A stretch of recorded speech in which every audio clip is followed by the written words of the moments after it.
विभागीय आयुक्त कार्यालयावर तुमचा मोर्चा जाणार आहे. उंट असेल, शेळ्या असतील आणि मेंढरं हे सुद्धा या आंदोलनात असणार आहे. कशा प्रकारचं आंदोलनाचं स्वरूप असणार आहे? हिंदू मेंढपाळ बांधवाचा हा प्रश्न आहे. एकंदरीत जर आपण विचार केला तर यांना चराई बंदी केली, वन कायद्यानं यांना जगणं कठीण केलं आणि एका इकडे चराई बंद आहे, त्याच्यामुळं मेंढपाळांना चारणांना जगाव कसा हा मोठा प्रश्न आहे. बाहेर राज्यातले काही जनावरं आल्यानंतर त्याच्यातून रोगराई येतं, त्याचे वेगळे प्रश्न राज्यामध्ये निर्माण होत आहे. म्हणजे दोनही एकूण उपाशी राहणारा मेंढपाळ बांधव आहे. राहाले घर नाही, शिकाले व्यवस्था नाही, सगळे भटकत असल्यामुळं शाळेची व्यवस्था सरकारनं अजूनपर्यंत केली नाही, वसतिगृह नाही, विमा नाही. मेंढरं मेले तर ते तसेच मेले जातात. हजारो मेंढरं फक्त फॉरेस्टच्या कायद्यामुळं मरतात. आणि मग या सगळे धोरण याचाला व्यवस्थित झालं पाहिजे म्हणून मेंढपाळासह हिंदू शेतकऱ्यांच्या पीक कर्जाची माफी आम्ही या निमित्तानं करतो आहे.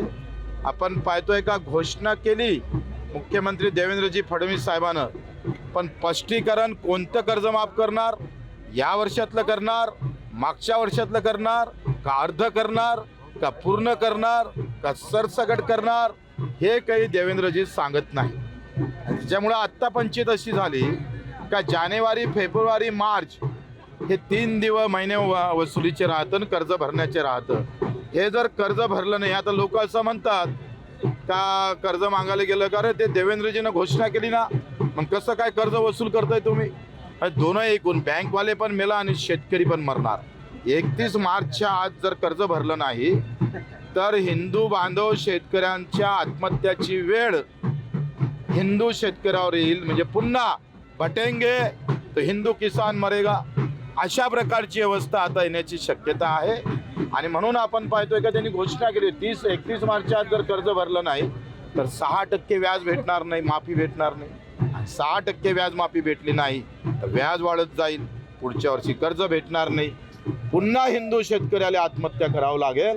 वरते हिंदुत्वादी सरकार आहे आणि खाली हिंदुत्वादी सरकार आहे. मग जर याच्यात हिंदू शेतकरी मरत असन तर मग करायचं काय? त्याच्यासाठी हे आंदोलन आहे.